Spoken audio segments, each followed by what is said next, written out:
Hadassah, Esther, chapters 1 and 2. Hadassah, Esther, chapter 1.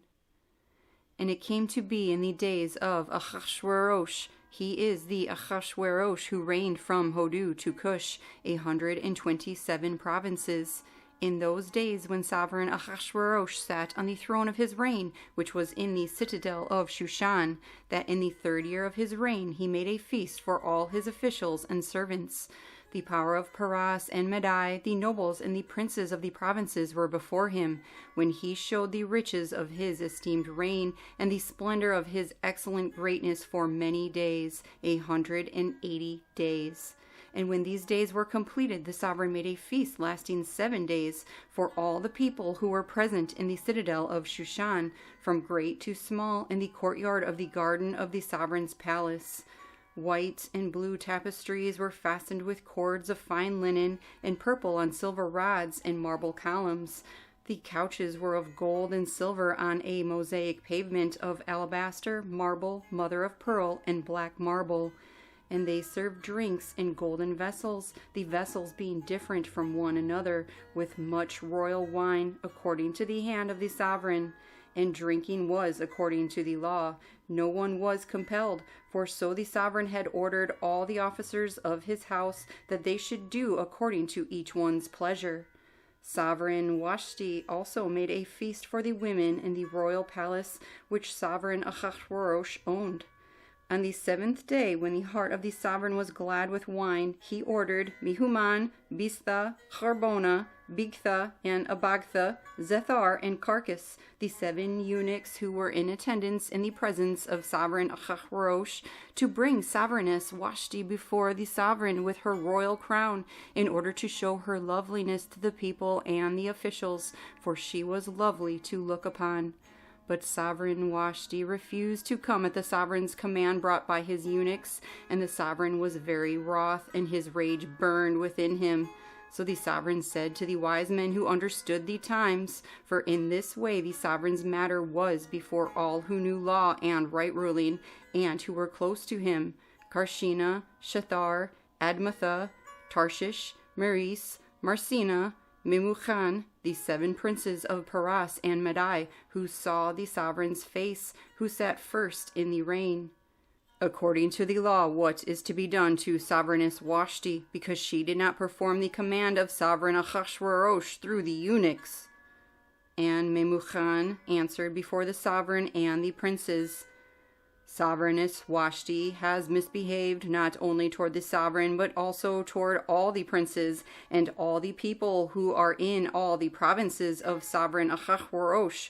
For the matter of the sovereigness shall go forth to all women, to make their husbands despised in their eyes, when they say, Sovereign Ahasuerus commanded sovereigness Vashti to be brought in before him, but she did not come. And this day the princesses of Paras and Medai shall say to all the sovereign's officials that they have heard of the matter of the sovereigness with plenty of scorn and wrath. If it pleases the sovereign, let a royal decree go out from him, and let it be recorded in the laws of the Parasians and the Madites, so that it does not pass away, that Vashti shall come no more before sovereign Ahasuerus, and let the sovereign give her royal position to another one who is better than she. And the sovereign's decree which he makes shall be proclaimed throughout all his rule, great as it is, and all the wives give esteem to their husbands, both great and small. And the word was good in the eyes of the sovereign and the princes, and the sovereign did according to the word of Memuchan. So he sent letters to all the sovereign's provinces, to each province in its own writing, and to every people in their own language, that each man should be master in his own house, and speak in the language of his people. Hadassah, Esther, chapter 2. After these events, when the wrath of sovereign Ahasuerus had ceased, he remembered Vashti, what she had done, and what had been decreed against her. Then the sovereign's servants who attended with him said, Let lovely young maidens be sought for the sovereign, and let the sovereign appoint officers in all the provinces of his reign, and let them gather all the lovely young maidens to the citadel of Shushan, into the women's quarters, under the hand of Hegi, the sovereign's eunuch, guardian of the women, to give their preparations. And let the young woman who pleases the sovereign be sovereigness instead of Vashti. And the word pleased the sovereign, and he did so.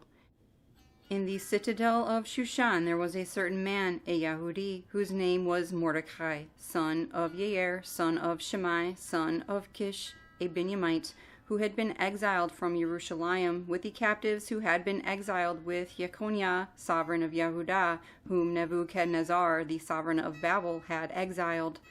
And it came to be that he was raising Hadassah, that is Esther, his uncle's daughter, for she had neither father nor mother. The young woman was lovely and of good appearance, and when her father and mother died, Mordecai took her as his own daughter. And it came to be, when the sovereign's command and decree were heard, and when many young women were gathered at the citadel of Shushan into the hand of Haggai, that Esther too was taken to the sovereign's palace into the hand of Haggai, guardian of the women. And the young woman pleased him, and she received kindness from him. So he hastened to give her preparations and her portions, and gave her 7 choice female servants from the sovereign's palace. And he moved her and her female servants to the best in the house of the women. Esther had not made known her people or her relatives, for Mordecai had commanded her not to make it known. And every day Mordecai walked about in front of the courtyard of the women's quarters to learn of Esther's welfare and what is done to her. Now when the turn of each young woman came to go in to sovereign Ahasuerus, after she had completed 12 months according to the regulations for the women, for the days of their preparation were completed as follows: 6 months with oil of myrrh, and 6 months with perfumes and with the preparations of women. Thus prepared, the young woman went to the sovereign, and whatever she asked for was given to take with her from the house of the women to the sovereign's palace.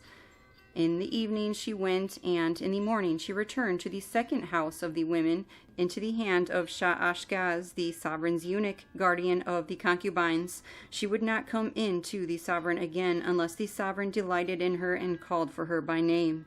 And when the turn came for Esther, the daughter of Abihail, the uncle of Mordecai, who had taken her as his daughter, to come in to the sovereign, she sought no matter but what Haggai, the sovereign's eunuch, guardian of the women, advised.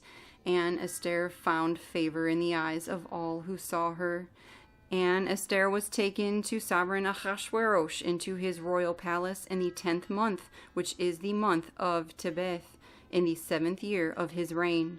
And the sovereign loved Esther more than all the women, and she found favor and kindness in his eyes more than all the maidens.